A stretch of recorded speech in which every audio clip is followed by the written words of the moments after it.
65 yoshdan yuqori bo'lgan kishilarda uchragan bo'lsa, bugungi kunda 45 yoshlik insonlar ham undan ziyon chekmoqda.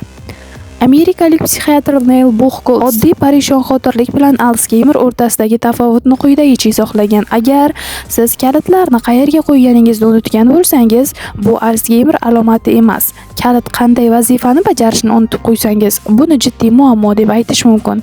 Karantin avjiga chiqqan paytida Jumadulla aka bu kasallikka chalinganini bildik, ammo men u paytda Turkiyada Mendirman Jaloliddin serialining syomkasida edim.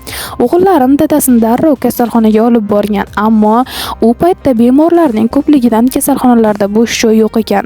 Aziz o'g'lim kunda qo'ng'iroq qilib, "Nima qilamiz? Ahvollari og'ir" dedi. Uzoqda bo'lganim uchun qo'limdan hech narsa kelmadi. Undan keyin o'zimga ham saraton xastaligi tashxisini qo'yishdi. Ketma-ket kelgan dard oilamizni shoshirib qo'ydi. Men teatrga ishga bormayapman.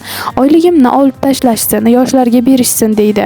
Shuncha yil ishladingiz, ozgina siylashsa nima qilibdi desam ham unamayapti. Men to'y xizmatlari yoki syomkalar sabab teatrga borolmagan kunlarim bo'lgan.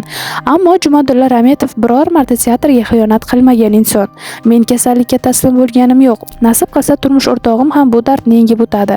Buning uchun oilamiz bilan kurashyapmiz deydi. O'zbekistonda xizmat ko'rsatgan artist Saida Rametova. Xotira inson hayotida nechog'lik muhim ahamiyat kasb etishini endi anglab yetyapman. Dadamga Alsgeymer kasalligi boshlanganiga 2 yil bo'ldi. Avvaliga erkalik qilyapsiz deb unchalik ishonmadim. Keyin birdan ozib ketdilar. Avvalgi qisqa vaqt xotiralarni yo'qotib, ma'lum vaqt sog'liklari yomonlashgan bo'lsa, 1 yildan buyon ahvollari yanada yomonlashdi. Avvaliga dadamni shifoxonada davolanishlarini istamadim. Uyda, oila davrasida bo'lsa yaxshi deb o'ylagandim. Ammo bu xastalikka o'tib ketadi deb qarash kerak emas ekan. Ya'ni bemor ma'lum vaqt shifokor nazoratida bo'lishi, dori va ukollarni o'z vaqtida qabul qilish kerak ekan. Dadam Alsgeymer xastaligining 2-bosqichidan o'tdi. Bu kasallik 4 ta bosqichdan iborat ekan. 4-bosqich juda og'ir kechishi haqida eshitdim. Dadam ham tez-tez xotiralarini yo'qotib, nima qilishlarini bilmay qolyapti. Ba'zan uyda hojatxona yoki oshxona qayerda ekanini unutib qo'yadi. Gohida esa onamga qarab, "Ayajon" deydi. Yarim kechasi uyg'onib o'zini noqulay his qilayotganini aytadi. Onam esa yarim kechasi bo'lsa-da uyg'onib dadamni yupatadi. Ilohim, dadamning dardiga shifo bersin deydi aktyor va xonanda Aziz Rametov. Ajrashaman deb o'ylaganim uchun afsuslandim. Aziz Rametovning rafiqasi Shahlo Rametova turmush o'rtog'i haqidagi savollarga javob berdi. Yangiliklar.uz kanali. Video yoqqan bo'lsa, bir dona like tugmasini bosishni unutmang. Taniqli aktyor Aziz Rametovning rafiqasi Shahlo Rametova turmush o'rtog'i haqida berilgan savollarga video orqali javob berdi hamda ayni paytda u davolanishda ekanini ma'lum qildi. Xo'jayinim haqida kelgan savollarga javob bermoqchiman. Ularning hozir qayerdaligi, nima sababdan internetda ko'rinmayotgani yoki tug'ruqxonadan chiqayotganimda nega yonimda bo'lmagani kabi savollarga qisqa to'xtalib o'taman. Ko'pchilikning xabari bor, turmush o'rtog'im oxirgi paytlarda bo'yin umurtqasi singani sababli qattiq og'riqdan qiynalayotgan edi. Aslida operatsiya qilinishi kerak edi, ammo O'zbekiston sharoitida bu jarrohlik amaliyotining ijobiy natijasiga hech kim kafolat bermagani uchun uni o'tkazishning imkoni bo'lmadi. Chunki buning oqibati nogironlikka olib kelishi mumkinligini aytishdi. Gap faqat bo'yin umurtqasining sinishi va noto'g'ri bitishi haqida emas, beri sinishi hamda uchta grija ketyapti. Mana shu muammolarning barchasi qo'shilib oxirgi vaqtlarda og'riqlar ularni ancha qiynab qo'ydi. Shu sababli hozirda maxsus klinikada qat'iy rejim ostida davolanyaptilar. Bir muddat internetdan uzoqlashib, asab tizimini dam oldirib davolanyaptilar. Ijtimoiy tarmoqlarga karta raqam joylashtirilgani bo'yicha ham ko'pchilik noto'g'ri ma'lumot tarqatib, noto'g'ri izohlar yozdi. To'g'risini aytsam, o'sha paytda 3-marta ota bo'lish arafasida turganlari va shifokorlar operatsiya haqida gapirishgani uchun qo'rqib ketib, shok holatida shunday qilgandilar. Chunki bizga O'zbekiston sharoitida bu amaliyotni o'tkazishning imkoni yo'q.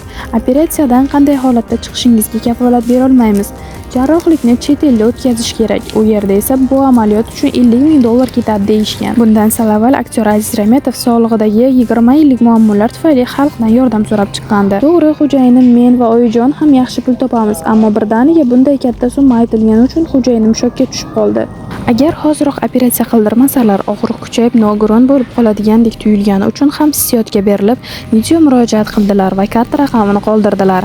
Buni ko'pchilik noto'g'ri tushundi. Alhamdulillah, keyinchalik oyijon yaxshi bir klinika topdilar. Hozirda o'sha yerga qat'iy tartibda muolajalar boshlangan. Ularni tez-tez borib ko'rish taqiqlangan. Qolaversa, 3 ta bola bilan mening ham tez-tez xabar olishga imkonim yo'q. Shu sababli hozir oramizda qisqa muddatli ayriliq davri boshlandi. Kasalxonaga yotganlaridan beri erimni kam ko'ryapman, kam gaplashyapmiz. 4,5 yillik birgalikdagi hayotimiz davomida bir marta 6 kunga Surxondaryoga ketganimizni hisobga olmasa, hech qachon uzoqlashmagan edik. Har bir oilada urush-janjal, kelishmovchiliklar bo'lib turar, ammo o'ylab qarasam, shunday paytlarda o'zlariga aytmasam ham ichimda bo'ldi ajrashaman deb yuborardim. Hozir bunday deb o'ylaganimdan afsuslanaman. Yonimda bo'lganlarida meni hech qayerga bir o'zimni yubormasdilar. Bog'chaga ham, bozorga ham, boshqa joyga ham yo o'zlari olib borardilar yoki ruxsat bermasdilar. Ba'zida bundan bo'g'ilib ketib, shular bo'lmasa ham hammasini o'zim eplayman-ku deb Allohga isyon qilgan vaqtlarim bo'lgan. Hozir esa o'rinlari chindan bilinyapti, qiynalyapman. Ularsiz menga oson emasligi, yolg'iz hech narsani eplay olmasligimni angladim. Boshqa hech qachon bunday demayman. Baribir ayolman, ojizaman, tilimga erk berib qo'ygan bo'lishim mumkin. Ayol kishiga ersiz baribir qiyin ekan. O'ta ketgan zulm yoki shunga o'xshash jiddiy sabab bo'lsa mayli, ketish kerakdir, lekin arzimagan narsalar tufayli menga u kerak emas, usiz ham eplay olaman deyishimiz xato ekan. Balki Alloh menga mana eplab ko'rchi deb imkoniyat berib, meni qisqa muddatga xo'jayinimdan uzoqlashtirgandir. Hozir menga ularsiz rostdan ham og'ir. Ajrashaman deb o'ylaganim uchun afsuslandim. Aktyor Aziz Rametovning rafiqasi Shahlo Rametova uning ayni paytdagi ahvoli haqida yanada ochiqchasiga batafsil gapirdi.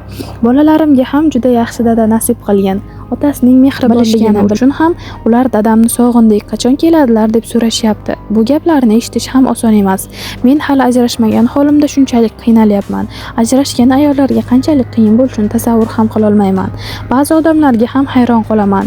O'zlaricha xulosa chiqarishga usta. Karta raqami qo'yilgandan keyin kimdir 3000, yana kimdir $5000 o'tkazganini aytib noto'g'ri ma'lumot tarqatdi. Menda barcha dalillar bor, chunki pullar mening kartamga kelib tushgan. Shunday bo'lsa-da, har bir ehson qilgan insondan Alloh rozi bo'lsin. Xo'jayinim tuzalganlaridan so'ng o'sha insonlarning yaxshi kunlarida xizmat qilishni niyat qilib qo'yganlar. Yana ajrashdilaringmi deb to'g'ridan-to'g'ri shaxsiy sahifamga yozib so'raganlar ham bo'ldi. Menimcha bu g'alati savol. Ajrashganini aniq bilsangiz ham bunday savol bermasligingizni so'rardim. Chunki bu chindan ham xunuk holat. Iloji bo'lsa, salbiy fikrlar ham bildirmanglar. Noto'g'ri gumon iymondan ayirishi mumkin. Qo'lingizdan kelsa Alloh shifo bersin deb xo'jayinimning haqlariga chiroyli duo qilib qo'yinglar, deydi Aziz Rametovning rafiqasi Shahlo Rametova. Siz bilan yangiliklar o'z kanali bo'ldi. Shou biznes xabarlari uchun bizga obuna bo'ling, like bosing va qo'ng'iroq tugmasini bosib qo'yishni ham unutmang.